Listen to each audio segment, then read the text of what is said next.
Okay. I'd like to welcome everybody to today's special call meeting of the CERS Pension Board. Eric, do you mind to read the opening statement, please? Sure. This is a special meeting of the County Employees Retirement System Board of Trustees. This meeting is being broadcast via video teleconference pursuant to KRS 61-826 and may be viewed by the public at the Kentucky Public Pensions Authority offices located at 1260 Louisville Road in Frankfort, Kentucky. It is also being broadcast to the public live via Facebook. If you are speaking and are not appearing by video, please identify yourself before talking. If the video or audio broadcast is interrupted, we will attempt to reestablish a connection. If a connection cannot be reestablished within 30 minutes, the meeting will be adjourned and rescheduled to a later date. Okay. Thank you, Sherry. Roll call, please. Yes, sir. Mr. Cheatham? Here. Dr. Carver? Here. Mr. Foster? I'm here. Mr. Fulkerson? Here. Dr. Hackbart? Here. Dr. Milkman? Mr. O'Meara? Here. Ms. Pendergrass? Here. And Mr. Powell? Here. Thank you. Okay, being a quorum present, we'll go ahead and move forward. Sherry, I believe you indicated that there was no public comment. Is that correct? That is correct, sir. No public comment today. All right. I'm going to just touch on a couple of quick things and then we'll move forward. I want to first thank all of you that have stepped forward and put your names forward to be on the ballot for trustee in next year's election. I appreciate you taking the time to be with us and look forward to hearing from you. A couple of things that are going on, just and I think probably Ed and Dr. Hack may touch on them. I just did want you to know that we are making headway as far as finalizing the IPS revisions.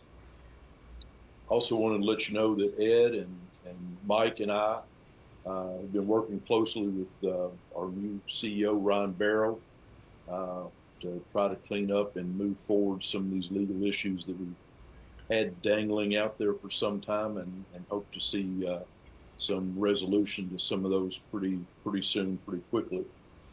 We've also been working with our friends in the legislature as well as our employer partners to try to answer questions that both of them may have prior to going into our next legislative session.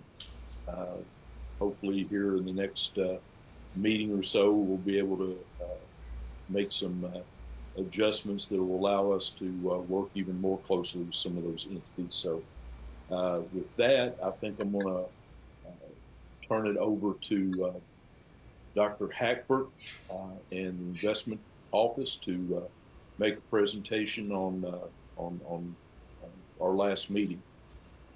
Thank you, Mr. Chairman. The County Employees Investment Committee met on September 17th, and there were two agenda items. One was the real asset allocation recommendation, which we received from staff. And secondly, we had a report from the Wilshire staff, which is, of course, our consultant, regarding the suggested changes to the draft revision of the CERS investment policy statement, or the IPS, as the chairman just mentioned. Regarding the real asset allocation recommendation, the investment committee received a presentation and recommendation from the investment office staff for a $60 million allocation to the investment manager Strategic Value Partners for a continuation vehicle in Project CERS. After presentation and discussion, the CERS investment committee voted unanimously to approve the recommendation. And therefore, the CERS Investment Committee is submitting this allocation recommendation for ratification of the allocation to the CERS Board of Trustees. Mr. Chairman, would you like to consider that ratification consideration now or after the end of my total report? Why don't you go ahead and finish up the report, and then we'll deal with the business we need to vote on, and that'll give IC Department an opportunity to give a short presentation. Very good, thank you. The second item, as I noted, was that on the September 17th agenda was a report by the Wilshire staff regarding their suggestions for changes in the current investment policy statement, which the investment committee and investment staff have had under consideration, as previously discussed. We typically, as I noted previously, do a complete review of the IPS approximately every 3 to 5 years, although there's not a rigid requirement to do so. But this seemed to be an appropriate year to do that. In the presentation, a red line version, a clean version of the draft revision, and a memo highlighting the suggested edits and changes were presented. The committee had an in-depth, detailed discussion of the proposed changes with the Wilshire staff and with the investment staff. The committee felt, given the importance of the IPS, and it is a very important document to guide us throughout the year, it would be good to review the suggested changes side by side with the current version before the changes were approved or adjusted. Therefore, no vote was taken on the IPS revisions and the presentation, and the changes will be on the agenda for the next investment committee meeting with the side-by-side versions to the change version so it can be evaluated appropriately. That is my report, Mr. Chairman. So if you want to move to the recommendation of the allocation, that would be appropriate. And I would move that allocation recommendation from the IPS committee. Okay. Steve or Anthony, I think Steve's wasn't going to be with us. You want to kind of give an overview of the CERS investment and take questions? They're happy to do that. Yeah, thanks, guys. For anyone who wasn't on there, Project CERS is a toll road investment in Texas. It is owned by a current manager that we have since 2018. They were able to purchase it out of bankruptcy back around 2016, 2017. The original developer of it and owner was a Spanish infrastructure company. The road was over levered, also having some construction issues. I think a sideways interest rate swap is what kind of eventually took it all down, besides the excess leverage. So the road went into bankruptcy. It's the only privately owned segment of this road between Austin and San Antonio. Basically, it allows for more consistent passage without all the traffic from, as you probably know, the major growth that's going on in Texas. It allows you to bypass Austin. It's actually the highest speed limit in the country of 85 miles an hour. So there's a good mix of usage, both regular consumers, but also of trucking and commercial, of course. And under SUP's ownership, they've been managed to they managed to mend fences with the Texas Department of Transportation, raise rates consistently, also remedy some of the construction errors and issues that the road had originally, and they also were able to get the money back from the original contractors through legal means for that. But yeah, it's been in the fund for several years now. Often, a lot of times in our drawdown funds, the term's about 10 years. You tend to start looking at exits between 7 and 10 years. In this case, the asset, they still see further growth if they're able, not only from the growth in Texas, but also if they're able to get a concession extension through having the build of another access road and which would add more value in terms of the concession would extend probably a couple more decades. So, and then the cash flow that can be projected from that obviously increases the value. For us, we were looking at more as a real return asset, something that's very stable, contracted, not exactly contracted cash flows. I mean, the road, the drivers will likely continue to use it. The traffic growth has continued even with COVID, even with price increases. So it kind of demonstrates the importance of the road and the relative inelasticity of the use there. And so we thought it was an interesting investment, and we do have the opportunity to add to this one. Unlike there's another one down the pipeline where we were asked since our last meeting in the energy space, but that one I think there's so much demand that we would only be able to roll if it's approved for what we already have. In this case, we're able to add to our small position here. We think it's a compelling investment opportunity for the real return. So, it's an asset that's not easily replaceable. obviously correlates well with inflation, and is relatively uncorrelated with the broader public markets. Like it's not going to be like fixed income and equities. So for a lot of those reasons, that's what we found it pretty attractive. It's with the manager that we know and have invested with twice, and they are also rolling about $100 million of their own money into this, which consists of the original commitments plus the gains they've had, and then also a little bit of additional money. So I'm happy to take any questions if you have any. I might just add that the committee was especially appreciative of the presentation that you made to the committee, as well as discussion that took place. So it was a very good example of how we can address these ideas and suggestions. So thank you for your hard work on this recommendation. Sure. Yeah, I mean, again, I think we just want to emphasize this is an ongoing thing. I think some folks have a background of searches, like discrete point-in-time searches for a certain kind of asset or fund. That's not really how it works in the alternative space. As you can see in the slides, probably, let me find the pages here. After this one, so starting around 8, is it 8, 9? Yeah, probably 8 through 12. You can kind of see some of the different things we've looked at. And as an update for CERS, your all's allocation to Ceres Farms was actually, they just called me this week, and it will be called on December 1st. So we'll have our investment, the C part of the investment will be committed at that time. So that's good.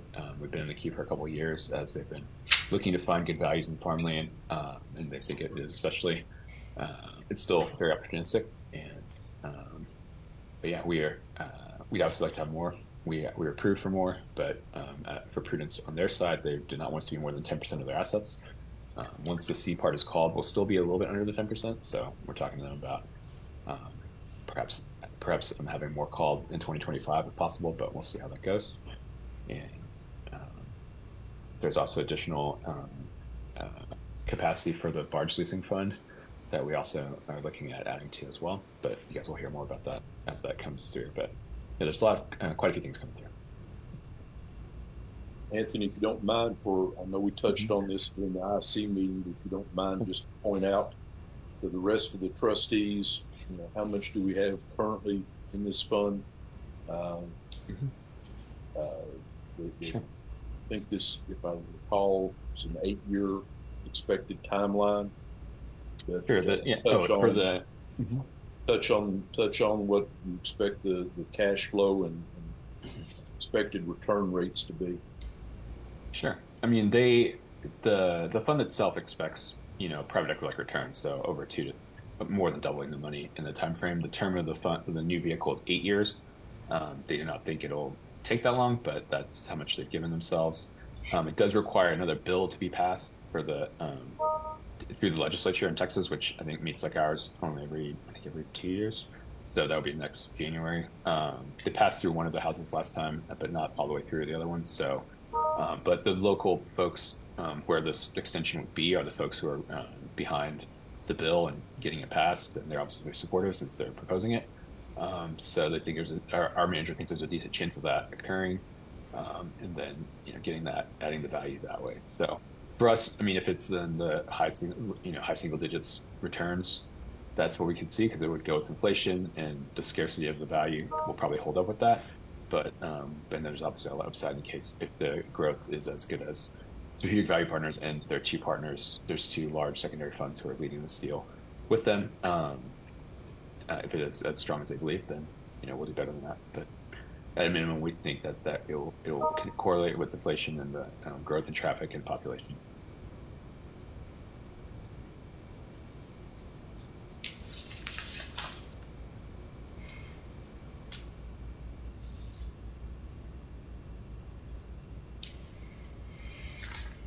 Mr. Cheatham, you're muted. Sorry. I was saying Dr. Hackford and Bill always ask these questions. I'm sure they did in our IC meeting. As far as the cash flow itself, are we looking at reinvesting that cash flow here or putting it elsewhere? Sure. I don't anticipate that. I think it'll be in a few years. This is not one of those funds that will throw off. It will receive money, obviously, regularly, but they will probably return money as they do refinance some of the leverage on it. So that will be probably within a few years. At that point, I guess, yes, it would come back as cash. Then we would need to redeploy it and to maintain our targets in real assets that you guys and the other board are setting. For example, like the barge leasing fund, we are not able to reinvest there, unfortunately. They send it back, about 10% of our fund every year. So we've been receiving that cash so far in the year since we've been invested. And so that just comes back as cash. And then, obviously it reduces our weight in real return versus the target. So then we have to find ways to redeploy it. So that in this case, it will not send back monthly or quarterly cash flow likely. It'll be as a result of dividend recaps probably. Anybody else have any questions? Hearing none, I'll entertain a motion to accept the IC committee's recommendation. So moved. Second. Motion by Jerry, second by Me. sorry, who was that? Jim Tony. Okay, sorry, JT. So I got a motion and a second. Any other discussion? All in favor signify by saying aye. Aye. Aye. All opposed? Ayes have it. Okay. Thanks everybody. I mean, me and Vicky and legal will still work on it. Obviously, any approvals are contingent on that. So we'll be working those docs out, and thank you for your help. Appreciate it. Okay. Moving on to the next item on the agenda, I'm going to turn over to Ed this section for introductions and to run this portion of the meeting. Thank you, Mr. Chair. I have worked with Kristen. She wasn't able to be here today and sends her apologies for that, to give each of the candidates for the 3 elected board seats next year an opportunity to speak to the board as well as speak to the members of CERS for up to 5 minutes. There were 6 candidates for the 2 non-hazardous board seats that will be available next year, and 2 candidates for the 1 hazardous board seat that will be available next year. We invited all 8 of the candidates to this meeting so they would have an opportunity to speak. I know 2 will not be able to be here. We have statements from them that we will read. So with that, Mr. Chair, I'll start with the non-hazardous candidates, and hopefully I have them in alphabetical order. The first person would be Dr. Patricia Carver. Thanks, Ed. For those of you who don't know me, my name is Patricia Carver, and I would like to thank you for the opportunity to serve as a trustee over the last 3 years and also to speak to you today. My interest in serving as a trustee stems from wanting to give back to the agency that provides a significant part of my livelihood. I have been a part of the KPPA system for over 23 years, and selfishly, I have a great interest in the retirement system's success and continuation. I would also like to use the skills I have honed for over the last 45 years to assist KPPA in its 6 mandates that you can find on their website if you are not familiar with them. Further, I am also aligned with both of the systems, KRS and CERS, which makes the success of KPPA of double importance to me. Serving as a trustee for the last 3 years has given me experience with the inner workings of KPPA. As a tenured trustee, I am now more able to use my expertise to further the organization's goals and objectives. When I was employed at the Louisville and Jefferson County Metropolitan Sewer District, I obtained a wide range of experiences, especially in financial and operational management. My experiences included managing the internal audit department, identifying controls and weaknesses, and making recommendations for improving efficiencies. Other experiences included strategic planning, managing the budget process, compiling cost control reports, negotiating contracts, and reviewing and authorizing billing and customer relations. I am a certified public accountant with a PhD in leadership in higher education. I have taught full-time in the business school at Bellarmine University for over 23 years. This means that while I have not been in the industry, or I've been out of the industry for several years, I've worked inside an institution that teaches individuals to work and think strategically, become financially informed, and run operations. To teach these skills, I have had to keep current and experienced in the subject matter. Therefore, I have not rested on my laurels and have instead studied, researched, and honed my talents and abilities to pass them along to my students. Lastly, I understand that serving as a trustee, one must be willing to be committed, speak one's mind, and offer operational advice, be financially literate, and listen to fellow retirees. I am prepared to fill all of these roles and more. I have served on boards for over 35 years and understand the commitment. If elected, I look forward to the challenge of serving as a trustee for CERS. Thank you for the opportunity to introduce myself to you. Thank you, Dr. Carver. Next, Obie Everett Jr.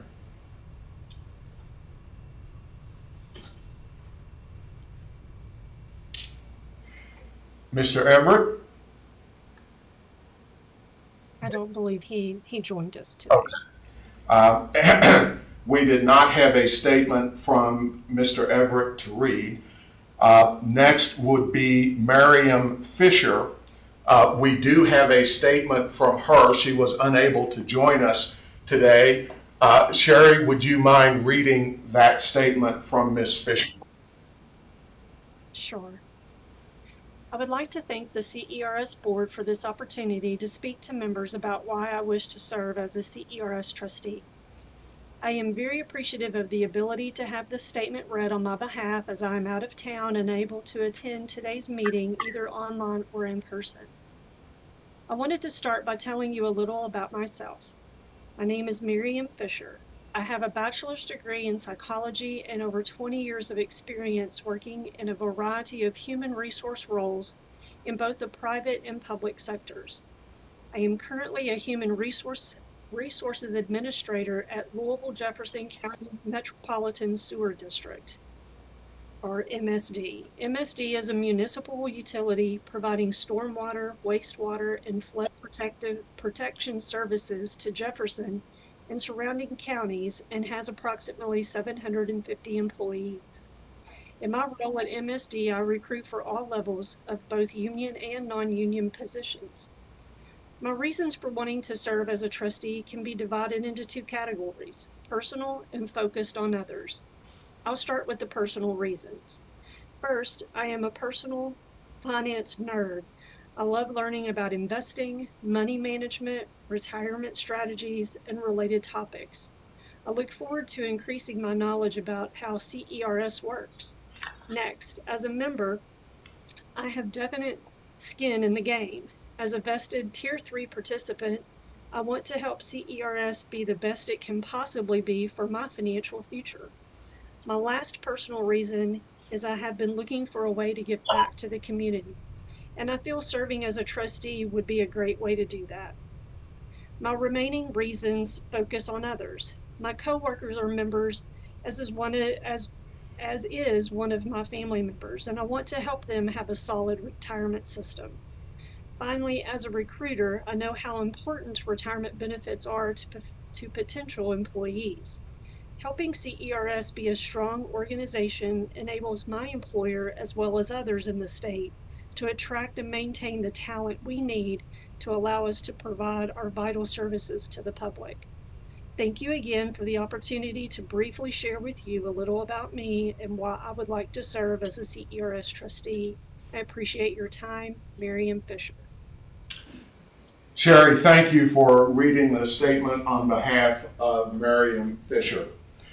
Next would be Sean Fry. Hello, thank you very much. It's nice to be here. Nice to see you all and to be kind of part of this process. I'd like to, my reasons for wanting to serve. Everyone here understands the unique call to public service, its commitment to something larger than us, where the impact of our work extends beyond individual gain and contributes to the welfare of others. I'd like to serve as a trustee because of the vital role pensions play in long-term financial planning, and I want to contribute to ensuring that the pension remains a reliable source of security for its members.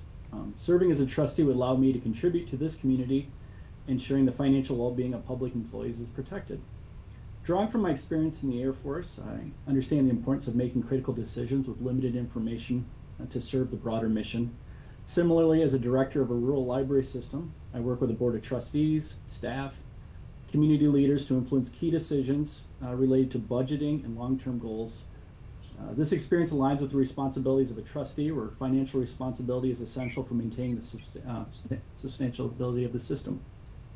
I view this role as an opportunity for personal growth and leadership, where I can further develop my decision-making skills while ensuring transparency and fairness.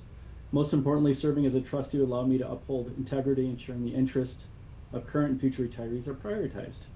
By contributing to the financial health, I aim to help the system deliver on its promises and ensure a secure retirement for all members. And these are some of the reasons why I'd like to be here, because I believe I can make a positive difference. Thank you. Thank you very much, Mr. Fry. Next would be Kenneth Ray Reynolds Sr. He was unable to join us today, but did provide a statement to be read on his behalf. Sherry, if you would read that statement for Mr. Reynolds. Yes, sir. I would like to thank the board for this opportunity. My name is Kenneth Reynolds Sr. I have been married to Robin for nearly 41 years. We have 2 sons and 4 grandsons. My oldest son is a member as well. He has worked for the city of Murray for 15 years. I am retired from the Murray Fire Department, in which I worked for over 26 years, and I retired as assistant chief. My duties, other than overseeing the operation at the fire department, was that I also assisted with the department's annual budget and the designing and the purchasing of new fire stations and apparatus. I am now the Chief Deputy Coroner of Callaway County, where I do the budget for the department. I am also the Executive Director of the North American County Music Association, International and Hall of Fame, which is the largest independent country music artist association in the world. As the Executive Director, part of my duties is to control the incoming and outgoing funds. I deal with people and companies all over the world. We have over 600 contestants at our annual international competition, and I also work with the national artists, their management, and attorneys for the Hall of Fame. I am the founder CEO of the Kentucky Country Music Association, which I formed in 2002. As with the other, I oversee all transactions of the association. I love our retirement system, and I believe that you should always strive to be better, and therefore, I believe that working together as a team, we can make the KPPA the best in the country. As the old saying goes, teamwork makes the dream work. I have spent my life helping others through my work as a firefighter, EMT at the ambulance service, teaching safety and hazardous materials at Murray State University, instructor for the American Red Cross, even with the associations trying to help people achieve their dreams. I appreciate the opportunity, and if elected, I look forward to working with the board to keep the system growing and being more fruitful. I would also like to thank each of you for your service helping all of us retirees. Thank you, Kenneth R. Reynolds, Sr. Sherry, thank you for reading the statement on behalf of Mr. Reynolds. Finally, for the non-hazardous position is Stephen Webb, Jr. Good afternoon, CERS. It's a pleasure to be before you today. I'm honored to be nominated by the board and grateful for the opportunity to address the membership in this forum today. I'd like to use this time to walk you through my professional background in hopes that my experience will inform my interest in the role. I was born and raised in Indianapolis, Indiana, and received a business degree from Purdue University. I spent the first 6 years of my professional career in the private sector, where I found plenty of advancement, but very little in the way of fulfillment. In 2010, I made a move into government finance and found the fulfillment I was seeking. I spent my first 2 years as an analyst and later a lead analyst with the state of Indiana's Department of Administration. Then I moved to the state of Indiana's equivalent to the KPPA, the Indiana Public Retirement System, where I spent the next 5 years in a variety of roles, including procurement, budget, financial reporting, and finally on a new division of the finance department that was created to implement Governmental Accounting Standards Board Pronouncement 67 and 68, which substantially changed the accounting standards related to pension liabilities for both the pension systems and the employer members. In this final position with the pension system, I also played a pivotal role in the annual actuarial valuation to determine the actuarially required contribution rates for each of Indiana's pension funds. From there, I went to the city of Indianapolis to take on my first executive leadership role as a department CFO, where I would oversee finance, HR, IT, and an assortment of other logistical functions. It was during this time that I met and later married my beautiful wife, Charlotte, who works in public accounting. I later took the next step in my career, returning to the state of Indiana as a division controller, where I provided financial leadership for a division with an annual budget of approximately $1,650,000,000. At this point, my lovely wife received an unsolicited but well-deserved offer to advance her public accounting career with another public accounting firm in the Cincinnati area. This move precipitated my next career move into the role of finance director for the Northern Kentucky Area Development District, a role that would later be expanded to include oversight of HR under the title of Director of Administration. From there, I would move into my current position as Finance Director for the City of Covington, Kentucky. For my work at Covington, I was named the 2023 Finance Officer of the Year by the Kentucky GFOA and later elected President of the organization. More recently, I was one of 31 government finance officers nationally recognized by the GFOA for outstanding public service in government finance. I have also had the opportunity to serve on several boards over the course of my career. On a volunteer basis, I have served on the board for several nonprofit organizations. I have also served on a number of boards in an ex officio capacity, including a government health insurance board and 2 different local government pension boards, the Board of Trustees for the City Employees Retirement Fund and the Police and Fire Pension Board, where I have fiduciary responsibility for the oversight of the investments, financial reporting, and actuarial analysis of these pension plans. I've outlined 14 years of impassioned experience in government finance and administration, over half of which has been in an executive capacity. It also includes 5 years of experience in the administration of the state pension system, as well as 4 years of board oversight responsibilities for local pension plans. I believe my experience displays the knowledge, skills, and abilities to perform the duties of the CERS Board of Directors and to serve on almost any combination of CERS committees. Just as important, I hope my years in public service and board service display a commitment to representing the CERS members that, like me, spent years serving the public through local government administration. We are incredibly fortunate to live in a state that allows local government members the opportunity to administer our own pension benefits. Thank you again to the Board of Directors for the nomination and for the time to express my interest to the membership today. Should the membership see fit, it would be an honor to represent you in this capacity. Thank you. Thank you, Mr. Webb. You've just heard from 5 of the 6 candidates for the 2 open positions, elected positions, non-hazardous for the CERS board. As I stated earlier, we have 2 candidates for the 1 hazardous position on the CERS board. We'll start with Major James Gibson. Good afternoon, Mr. Chairman, esteemed board members, fellow candidates, and potential nominees. It's an honor to be here. With the brief time I have allotted, I want to take a little bit of time and explain to you my background. First off, I'm the son, grandson, and great-grandson of Kentucky coal miners in eastern Kentucky. Growing up in eastern Kentucky and southeastern Kentucky, we understand the importance of fiduciary responsibilities. It wasn't how much we spent was just as much as how much, or just as important as how much we saved. And working as a firefighter for 20 years and part-time with the police department, we also understood the significance and importance of our investment possibilities and what we could do with our retirement. And so from an early beginning, from working in a country grocery store to enlisting in the Army to becoming a firefighter, even working for FEMA briefly as a contractor doing disaster inspections, our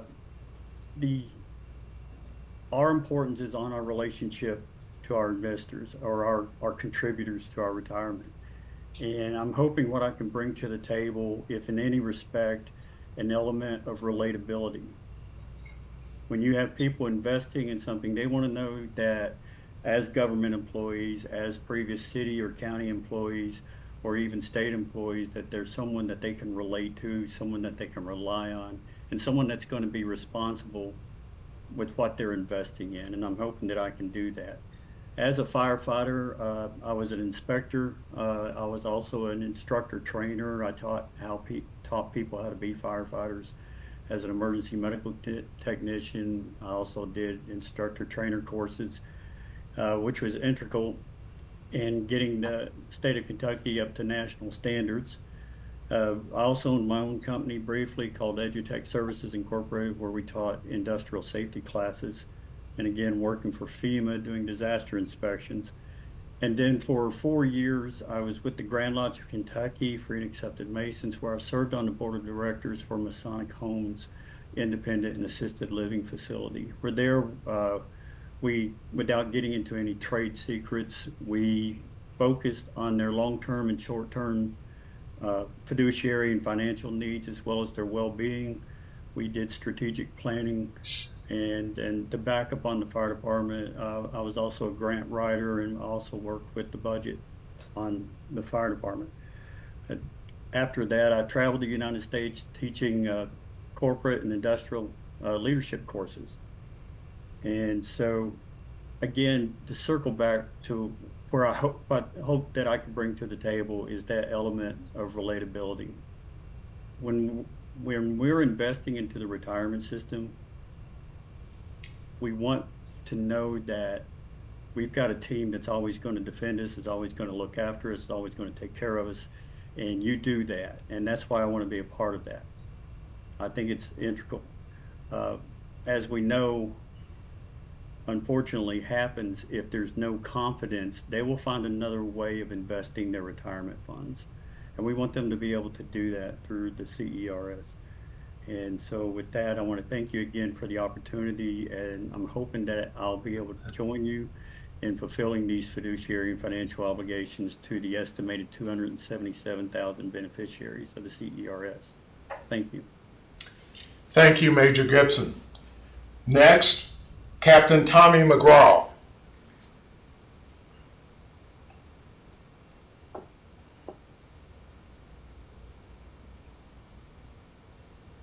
Mr. Owens, I don't believe he was able to join us today. And we did not receive a statement to read on his behalf.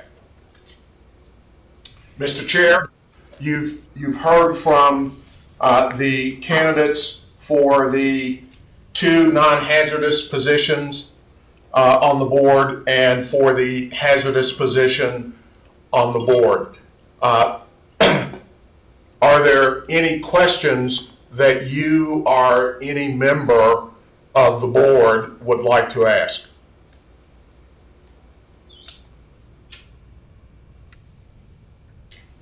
Hearing none, Mr. Chair, I'll turn it back to you.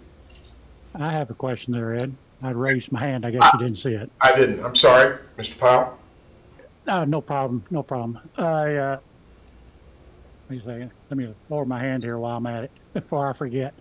Okay, thank you. After listening to several of the candidates speak, I noticed that most of them are still employed. was there a change in the constitutional compatibility that allows those that are still serving to be to serve on the board? No, there has not been a change, Mr. Powell, but the final ballot for voting by our membership will be constructed at the end of January of 2025. Prior to that time, the Attorney General of the state of Kentucky has the responsibility of determining the viability of anyone who would seek to have their name placed on the ballot. So as of this moment, we've not heard from anyone from the Attorney General's office concerning any potential candidate that has put his or her name forward. With that in mind, the question I have for our candidates is, are you willing to leave the positions you're currently in to serve on the board? If I may interject, I'm sure the vision of me in uniform is probably one of the prompts of at least a portion of that question. In my particular situation, I'm a part-time employee for the city of Somerset and a non-contributing member to the CERS at this time. That does not make you constitutionally compatible because you're still employed. I understand that, and so okay. And so we await determination by the Attorney General's on that aspect of it. Okay, I'm just concerned that come April, we may not have anybody able to serve on the board. You know, that, I just want to make sure that you're all aware of it and that you were willing to leave your positions if it come to that. And I understand you're part-time, so it wouldn't be as big a concern from you as opposed to a couple of the other ones that are still serving in full-time capacity. Right. I appreciate you jumping up and stepping up right away, Mr. Gibson. Absolutely. Excuse me, Major. Jerry, just to clarify what Ed said, we've not heard back from the Attorney General's office, but it has been turned over to the Attorney General's office. Right. Yes. Just so yeah, about that. Because that was actually something that came up with both myself and Betty previously. Yeah. And so we want to make sure that that was being addressed, that there are plans to make them compatible prior to taking office, and that they're willing to do that. Those things will certainly be worked out before the final ballot is produced in January. Correct. But get that clarification from the Attorney General's office. The Attorney General has already issued an opinion, and that opinion was issued in 2013. And I think we can use that opinion to evaluate candidates that we are using now. That position or that opinion did not apply to just me. It has a broad discussion of the constitutional provision that takes out active local government employees. State government employees who are active can serve as trustees, but local government active employees cannot. I don't think that is necessarily in question, Betty. I think the question that's been posed, or part of the question that's been posed to the Attorney General's office, is if they can be on the ballot. You know, we wouldn't, for example, want somebody to resign from a position just to be on the ballot and then not win, let's say. Well, that brings Jerry's question back to the table, is whether or not the candidates who are actively employed are willing to retire from their position if they win that election, which is what they would have to do to serve. Exactly, and that's the part that we're dealing with right now. First with the Attorney General's office, and Kristen's not here to answer any of the questions on what her discussions with any of these folks have been, but they if they have not been made aware of it, I'm sure they will be well prior to January. I just want to be sure that the ballot, like I shared Jerry's concern. I want the ballot to have candidates who can serve. I think Even if they're not elected, they still need the ability to serve. Yeah, that are able to serve. Yes. Right. So, Yep. I mean, the active employees need to consider whether or not they are willing to retire. We've got some very talented applicants, and I'm very excited about the talent that these folks can bring to the board. I really am. I just want to make sure they understand that in order to serve, they would have to retire from their current positions. Yeah. And that decision needs to be made before they go on the ballot. Or at least they need to think about it, because when I ran the first time, I was still employed, and that was a question I was asked, and I did, and I told the board then that yes, if I'm elected, by the time that I will take the fill the position on April 1, I will have been retired, and I was. Yep. So, and that's the same question I'm asking these candidates now. And I think that's certainly not only a fair question, Jerry, but also something that if that has not been put before them, I'm sure they're aware of it now. But we'll work through all that between now and January. Okay, so can the candidates answer then? They're certainly free to answer to the extent they want to, certainly.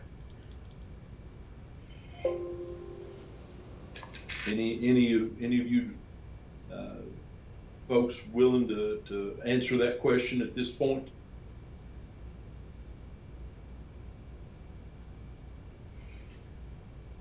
Okay. Again, okay. One of the things that we'll work through, obviously, with the ballot issue, but the other thing that we want to make everybody aware of, that we are looking at ways to make a platform available for these individuals that put their name forth to be able to post the resume, potentially make video upload, whatever they want to do. But in that, we may look at trying to figure out a way to be able to, for the membership to be able to pose questions to them. But we'll talk more about that over the next probably month or so. Ed, anything you want to add? No, you had a very important clarification about this will be resolved with the Attorney General prior to the formal ballot being drawn. Okay. All right. Any other questions? Hearing none, we'll move on to the next item, CEO report. Thank you, Mr. Chair, and I can do that fairly quickly. There are a couple of items that I wanted to point out. The first being the returns for the fiscal year that the CERS system had. The composite pension return 11.63, the composite insurance return 11.76, both best in class returns. Certainly will be upper quartile, if not more significant than that in terms of the return that we received. So it was a phenomenal fiscal year for us. We moved forward to put out a press release on those returns specific to CERS. and we worked with the KPPA communications group. They, as always, did an outstanding job in helping us widely disseminate that press release, specifically across the state of Kentucky, with local publications, local radio stations, and we also distributed the press release through the legislative newsletter release. Those individuals in the General Assembly each received a copy of it. I was at the KLC annual conference earlier this month. The press release had gone out. A dozen people came up to me and said they had seen it in their local publication, how excited they were about the returns that we had received. Along that line, also, the Legislative Awards luncheon at the KLC convention, there were probably 30 to 35 legislators there, and J.D. Cheney, the executive director of KLC, called out this board for the work that it had done at that legislative luncheon. So all of those legislators were able to hear about the fine job that had been done by this board. The next day at the legislative update session, this board was called out again by JD for the exemplary work that it had done, but it was called out 2 minutes before the governor of the state of Kentucky addressed their conference. So the work that this board has done was widely heralded by our partner KLC, and I wanted to make you aware of that. The only other call out I would have from this report relates to the IPS, and I only say it because the chairman mentioned the importance of it, as well as the chair of our investment committee. I am extraordinarily proud of the work that everyone has done on our IPS. It has been a collaborative, intensive, robust process. We've gotten input and feedback from our consultant Wilshire from the investment office, from the legal department of KPPA, from our legal counsel. We've gotten input from a lot of, and from all of you as trustees. So we're excited to call a special meeting of the IC sometime before the end of the month. I wanted just to let those of you who are members of that committee know that we would be doing that specifically to look at the IPS to determine whether or not the committee can make a formal recommendation for ratification to the board, hopefully at the November 4th meeting. But also there is another matter that the IC has been asked to address before the end of October. So I'm just extraordinarily proud of the effort that has gone into the IPS. As the chair of our committee has stated on innumerable occasions, it's the most significant work that our board will do. It makes a lot of sense for us to do it very deliberatively and to have input from all corners of our organization as well as the broader sphere. So with that, Mr. Chair, I'll take any questions on anything in the report or anything that happens to be going on with our system. Okay. Thanks, Ed. Anybody have questions for Ed on his report? Okay. Hearing none, I don't, Sherry, you got the agenda there handy?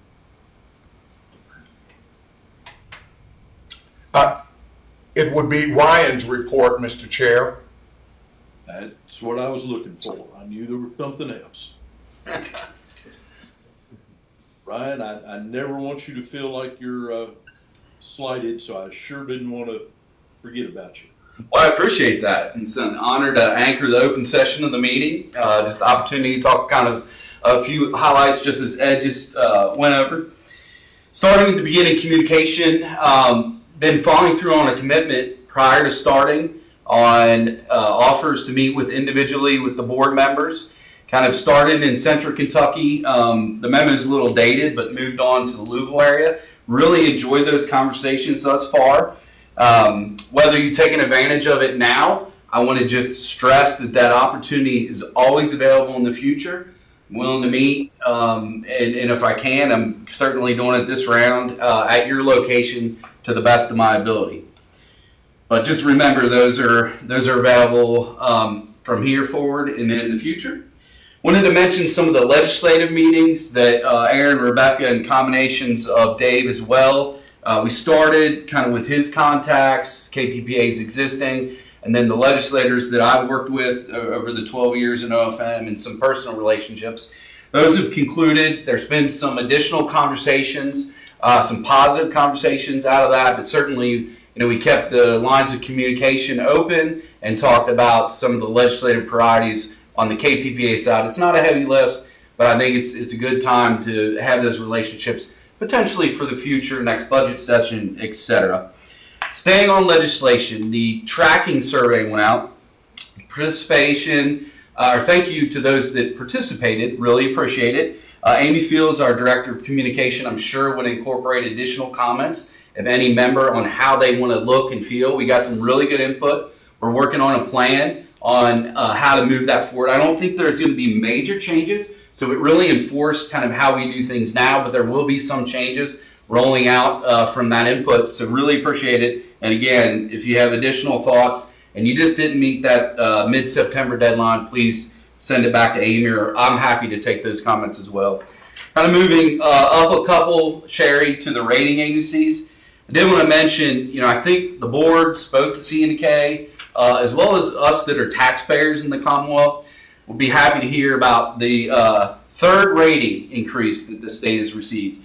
S&P and Fitch have moved. I've been waiting for Moody's for a while.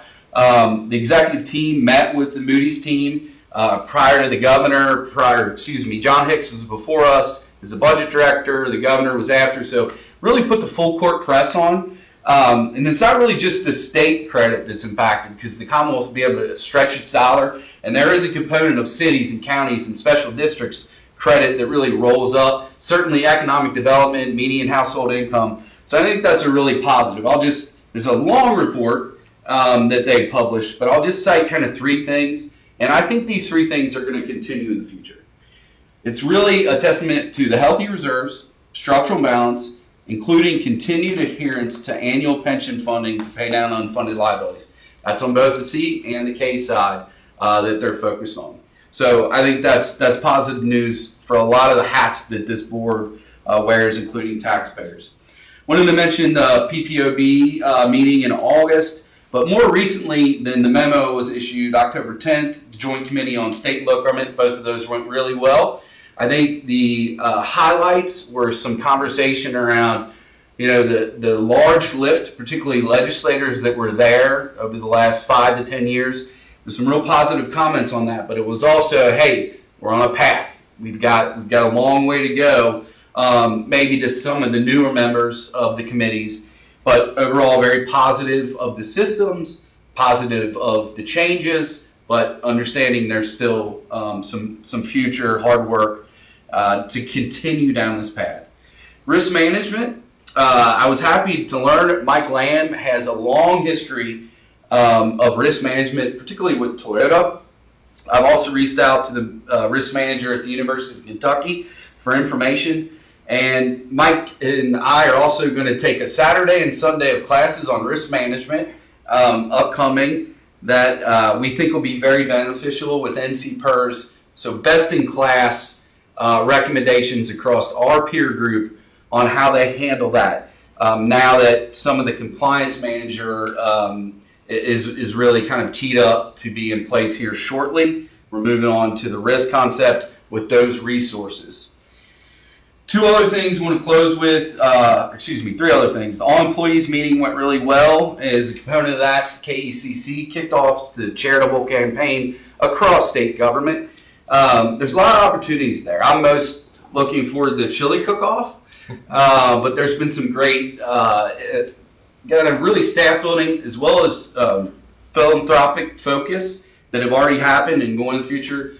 Everyone's always invited to those things. And I do think it's really good for staff. I've enjoyed seeing the excitement around the various events. And like I said, I've circled that chili cook-off myself. And then in closing, since the memo was issued, Steve Willer, our CIO, received the Markets Group Elite Award. And I want to mention that's not just pension funding, it's endowments as well as corporate pension funds, recognizing a group of CIOs. There's a lot of material that they published, but I'll just cite for the excellent contributions and innovative strategies in their areas. So with that, happy to take any questions, but again, really appreciate the opportunity to highlight a couple things at KPPA. Brian, I appreciate you being with us. As I said, I appreciate the report. I know what goes into that. I know that the work you're putting in, the time you're putting in, that a lot of times people don't realize it unless you blow your own horn. So I'm glad you took advantage of that. Well, thank you. So if nobody has any questions for Ryan, I think we do have, Eric, do we need to have a executive session on legal issues? I don't believe we do today, quite honestly. Okay. That being the case, and this being a special called meeting, and we can't take up any other discussions or topics, I will ask for a motion that we adjourn. So moved. Got a motion by JT. Yes. Second. Second. I'll say. Okay.